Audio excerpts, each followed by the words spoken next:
வணக்கம். இலங்கை செய்திகளுடன் நான் நிரோஷன். விரிவான செய்திகளுக்கு முன் தலைப்புச் செய்திகள். மாகாண சபைகளுக்காக ஒதுக்கப்படும் மூலதன நிதிகளை வழங்கும் முறைகளை பற்றி நிதி ஆணைக்குழு முன்வைத்த பரிந்துரைகளை பாராளுமன்றத்தில் சமர்ப்பிப்பதற்கு அமைச்சரவை அனுமதி. தொல்பொருள் திணைக்களம் நிறுவிய அடையாள பலகைகள் அகற்றப்பட்ட சம்பவம் பொது சொத்து சேதமாக கருதப்படும். அமைச்சரவை பேச்சாளர் நலிந்த ஜெயதிச. பொதுஜன பெரமுன கட்சியின் அரசியல் பயணத்தை யாராலும் தடுக்க முடியாது என்று முன்னாள் ராஜாங்க அமைச்சர் இந்திக்க அனுரத்த கருத்து. லண்டனின் மக்கள் விடுதலை முன்னணியின் பொதுச் செயலாளர் டில்வின் சில்லாவுக்கு எதிராக வெளிப்பட்ட எதிர்ப்பு திட்டமிட்டதாக இருக்கலாம். விமல் வீரவங்ச சந்தேகம். தொடர்வது விரிவான செய்திகள். வரவு செலவு திட்டத்தில் மாகாண சபைகளுக்கு ஒதுக்கப்படும் மூலதன நிதிகளை வழங்கும் முறைகளை பற்றி நிதி ஆணைக்குழு முன்வைத்த பரிந்துரைகளை நாடாளுமன்றத்தில் சமர்ப்பிக்க அமைச்சரவை அனுமதி வழங்கியுள்ளது. அரசியலமைப்பின் 13ஆம் திருத்தத்தின்படி நிறுவப்பட்ட மாகாண சபைகளுக்கு தேவையான வளங்கள் மற்றும் தேசிய வரவு செலவு திட்டத்தின் மூலம் வழங்கப்படும் நிதிகளை ஒவ்வொரு மாகாணத்திற்கும் எவ்வாறு பகிர்மானம் செய்வதென்பது தொடர்பாக கோட்பாடுகளை ஆராயும் பொறுப்பு அரசியலமைப்பின் 154வது உறுப்புரையின் அடிப்படையில் நிதி ஆணைக்குழுவுக்கு வழங்கப்பட்டுள்ளது. அதன்படி 2026ஆம் ஆண்டுக்கான தேசிய வரவு செலவு திட்டத்தில் மாகாணங்களுக்கு ஒதுக்கப்படும் மூலதன நிதி மற்றும் மீண்டெழும் செலவு இணக்கத்திற்கான பரிந்துரைகள் நிதி ஆணைக்குழுவால் ஜனாதிபதியிடம் சமர்ப்பிக்கப்பட்டுள்ளன. இந்த பரிந்துரைகளை அமுல்படுத்துவதற்கும் அவற்றை அரசியலமைப்பின் 154ஆம் 7ஆம் உறுப்புரிமைக்கு இணங்க பாராளுமன்றத்தில் சமர்ப்பிப்பதற்கும் ஜனாதிபதி முன்வைத்த யோசனைக்கு அமைச்சரவை அங்கீகாரம் வழங்கியுள்ளது. வாழைச்சேனையில் தொல்பொருள் திணைக்களம் நிறுவிய அடையாள பலகைகளை அகற்றப்பட்ட சம்பவம் பொது சொத்து சேதமாக கருதப்படும் என்று அமைச்சரவை பேச்சாளர் மற்றும் சுகாதார அமைச்சர் நலிந்த ஜாதிச தெரிவித்துள்ளார். சம்பவத்திற்கு உட்பட்டவர்கள் யாராக இருந்தாலும் எந்த வகையான பாகுபாடுமின்றி சட்டம் அமல்படுத்தப்படும் என்றும் அவர் வலியுறுத்தினார். கொழும்பில் நடைபெற்ற அமைச்சரவை தீர்மானங்களை அறிவிக்கும் ஊடக சந்திப்பில் ஊடகவியலாளர்களின் கேள்விகளுக்கு பதிலளிக்கும் போது அமைச்சர் இதனை தெரிவித்துள்ளார். அவர் மேலும் கூறுகையில் கோரளைப்பற்று மற்றும் வெள்ளாவளி பிரதேச சபைகளின் சில உறுப்பினர்கள் தொல்பொருள் திணைக்கள அடையாள பலகைகளை அகற்றியதாக போலீசில் முறைப்பாடுகள் கிடைத்துள்ளன. வாழைச்சேனி, வாகரை, வெள்ளாவளி, கரடியனாறு மற்றும் கொக்கட்டிசோலை போலீஸ் நிலையங்களில் தொல்பொருள் திணைக்கள கட்டுப்பாட்டு அதிகாரிகள் இது குறித்து முறைப்பாடுகள் சமர்ப்பித்துள்ளனர். இதனையடுத்து போலீசார் விசாரணைகளை ஆரம்பித்துள்ளார்கள். பொதுச்சொத்து சேதம் தொடர்பாக மட்டக்களப்பு, களவாஞ்சிக்குடி, வாழைச்சேனி மற்றும் செங்கலடி நீதவான் நீதிமன்றங்களுக்கு அறிவிக்கப்பட்டுள்ளது. கோரளைப்பற்று பிரதேச சபையின் ஒரு ஊழியர் இது தொடர்பாக கைது செய்யப்பட்டார். அகற்றப்பட்ட 4 பெயர் பலகைகளும் தற்போது போலீஸ் பொறுப்பில் எடுக்கப்பட்டுள்ளது. மேலும் பிரதேச சபை தலைவர் ஒருவர் உட்பட 6 சந்தேக நபர்கள் மீது 4 போலீஸ் குழுக்கள் விசாரணைகளை முன்னெடுத்து வருகின்றது. நாட்டின் எந்த பகுதியிலும் தொல்பொருள் தளங்களுக்கு சேதம் ஏற்படுத்தும் செயல்பாடுகள் நிகழ்ந்தாலும் சம்பந்தப்பட்டவர்களுக்கு எதிராக சட்ட நடவடிக்கை எடுக்கப்படும் என்றும் அவர் தெரிவித்தார். எந்த சட்டத்தின் கீழ் வழக்கு தாக்கல் செய்வது என்பது போலீசாரின் பொறுப்பாகும். இத்தகைய செயல்களுக்கு எந்தவிதமான தளர்வும் வழங்கப்பட மாட்டாது என்றும் இவை மீண்டும் இடம்பெறக்கூடாத செயல்கள் என்றும் அமைச்சர் உறுதிப்படுத்தினார். அச்சுறுத்தல்களால் ஸ்ரீலங்கா பொதுஜன பெரமுன கட்சியின் அரசியல் பயணத்தை யாராலும் தடுக்க முடியாது என்று அந்த கட்சியின் உறுப்பினரும் முன்னாள் ராஜாங்க அமைச்சருமான இந்திக்க அனுரத்த குறிப்பிட்டுள்ளார்.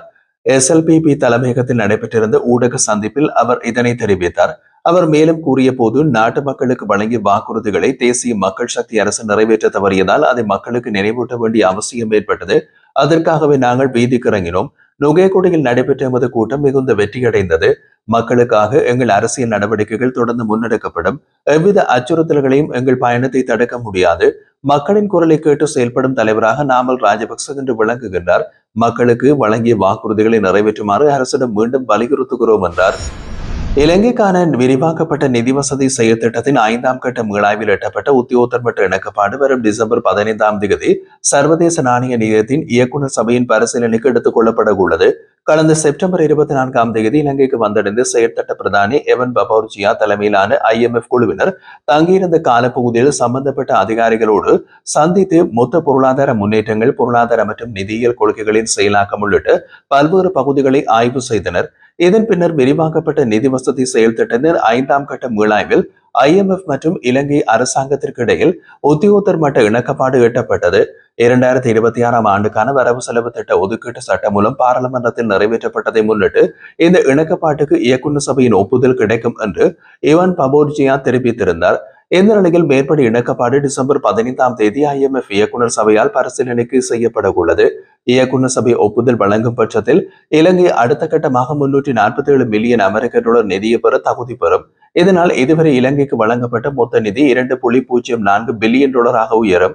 அதேவேளை IMF கண்காணிப்பில் உள்ள பல முக்கிய கொள்கை அம்சங்கள் 2026ஆம் ஆண்டுக்கான வரவு செலவு திட்டத்தில் சேர்க்கப்பட்டுள்ளமையும் குறிப்பிடத்தக்கது. பறிமுதல் செய்யப்பட்டு ஆபத்தான போதைப் பொருட்களை கண்டறியும் இடத்தில் உடனடியாக அளிக்க உதவும் வகையில் புதிய சட்டத்தை வரைவு செய்யுமாறு நீதி அமைச்சகத்திற்கு ஜனாதிபதி அனுரகுமார திசாநாயக்க அறிவுறுத்தியுள்ளார். போதைப் பொருள் அச்சுறுத்தலை ஒழிப்பதற்கான முயற்சிகளை முன்னெடுப்பதற்காக ஜனாதிபதி செயலகத்தில் நடைபெற்ற ஒரு தேசம் ஐக்கியம் என்ற வழிகாட்டுதலின் குழுவின் 2வது அமர்வின் போது இந்த உத்தரவு பிறப்பிக்கப்பட்டுள்ளது. கூட்டத்தில் உரையாற்றிய ஜனாதிபதி போதைப் பொருட்களை எதிர்த்து போராடுவதற்கு இரட்டை கவனம் தேவை என்று வலியுறுத்தியுள்ளார். சட்டவிரோத போதைப் பொருட்களின் புழக்கத்தினை தடுப்பது மற்றும் போதைப் பொருள் பழக்கத்தால் பாதிக்கப்பட்டவர்களை மறுவாழ்வு செய்வது மறுவாழ்வு குறித்து பொதுமக்களின் கருத்துக்களும் பரவலாக வேறுபடுகிறது. இது மாநில மற்றும் அரசு சாராத தரப்பினரை உள்ளடக்கி ஒருங்கிணைந்து அறிவியல் பூர்வ அடிப்படையிலான தேசிய உத்தியின் அவசியத்தையும் அடிக்கோடிட்டு காட்டுகின்றது. முன்மொழிக்கப்பட்ட சட்ட கட்டமைப்பின் கீழ் ஒரு நீதவான் போதைப்பொருள் பறிமுதல் செய்யப்பட்ட இடத்திற்கு சென்று கையிருப்பை ஆய்வு செய்ய வேண்டும். அதன் பிறகு அரசாங்க பகுப்பாய்வாளர் மாதிரிகளை சேகரிப்பார். மீதமுள்ள மருந்துகள் உடனடியாக அளிக்கப்படலாம். சட்டத்தை உருவாக்கும் பணிகள் ஏற்கனவே நடந்து வருகின்றன. மேலும் மார்ச் மாத காலக்கெடுவுக்கு முன்னதாக இந்த செயல்முறையை விரைவுபடுத்துமாறு ஜனாதிபதி அதிகாரிகளுக்கு உத்தரவிட்டுள்ளார். பயிற்சி பெற்ற மனிதவள குழுவை உருவாக்குவதன் மூலம் மறுவாழ்வு முயற்சிகளை பலப்படுத்த வேண்டியதன் அவசியத்தையும் அவர் எடுத்துரைத்தார். மேலும் துறையில் உள்ள காலியிடங்களை நிரப்ப நிரந்தர மற்றும் தற்காலிக அரச பகுப்பாய்வாளர்களை விரைவாக ஆட்சேர்ப்பு செய்ய அதிகாரிகளுக்கு அறிவுறுத்தினார். இதற்கிடையிலே குயிட் அண்ட் நேஷனல் யுனைடெட் முயற்சியின் கீழ் நாடு தழுவிய விழிப்புணர்வு நிகழ்ச்சி திட்டம் டிசம்பர் 6 மற்றும் 7 தேதிகளில் அனைத்து மாவட்ட மற்றும் பிரதேச செயலகங்களிலும் நடைபெறும். பரந்த தேசிய பிரச்சாரத்தின் ஒரு பகுதியாக போதைப்பொருள் இல்லாத சான்றளிக்க அனைத்து அரச நிறுவனங்களும் நிர்வாக நடவடிக்கைகளை எடுக்க வேண்டும் என்றும் ஜனாதிபதி மேலும் அழைப்பு விடுத்தார். அனுர அரசுக்கு எதிராக நுகைகுடியில் இடம்பெற்ற கூட்டத்தில் பிரதான எதிர்க்கட்சியான ஐக்கிய மக்கள் சக்தி பங்கேற்காத போதிலும் அந்த கட்சியின் ஒரு நாடாளுமன்ற உறுப்பினர் அந்த கூட்டத்தை பாராட்டியுள்ளார்.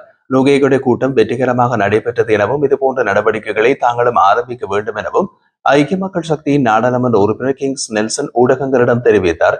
அவர் மேலும் கூறிய போது நுகைகுடி கூட்டத்திற்கு யாரையும் வலுக்கட்டாயமாக அழைத்து வரப்படவில்லை.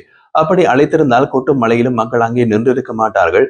கூட்டத்தின் மூலம் வழங்கப்பட்ட செய்தியை அனூர் அரசு கவனத்தில் கொள்ள வேண்டும். இதேவேளை கூட்டு எதிர்ப்பு நடவடிக்கைகளில் ஐக்கிய மக்கள் சக்தி அடுத்தடுத்த கட்டங்களில் இணையும் என்று ஹரின் பெர்னாண்டோ உள்ளிட்டவர்கள் நம்பிக்கை தெரிவித்திருந்தமை குறிப்பிடத்தக்கது.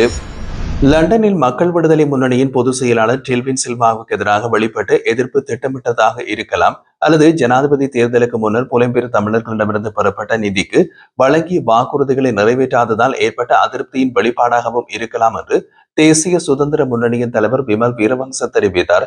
ஊடகங்களிடம் இது குறித்து மேலும் விளக்கமளித்த அவர், புலிகள் அமைப்புக்கு ஆதரவாளர்கள் ஜேவிபி எதிர்ப்பதால் டெல்வின் சில்வாவுக்கு எதிர்ப்பு தெரிவிக்கப்பட்டது என்று சிலர் கூறலாம். ஆனால் இது ஒரு கொள்கை ரீதியான எதிர்ப்பாக தெரியவில்லை என்றார். ஜனாதிபதி தேர்தலுக்கு முன்பு நிதி பெற்ற போது வழங்கிய வாக்குறுதிகள் நிறைவேற்றப்படாததால் ஏற்பட்ட அதிருப்தி இந்த ஆர்ப்பாட்டத்தில் வெளிப்பட்டிருக்கலாம். அதேவேளை தொல்பொருள் தளங்களில் பெயர் பலகைகள் அகற்றப்பட்ட சம்பவம் மற்றும் மாவீர நினைவு தினத்தை தமிழர்கள் தாங்களாக அனுஷ்டிக்க அனுமதி வழங்கியதை மறைக்கவும் புலம்பெயர் தமிழர்கள் எங்களுக்காக எதிராக உள்ளனர் என்று காட்டவும் அனுர அரசு திட்டமிட்டு இந்த ஆர்ப்பாட்டத்தை ஏற்படுத்தி இருக்க வாய்ப்பு உள்ளது என்றும் அவர் குறிப்பிட்டுள்ளார்.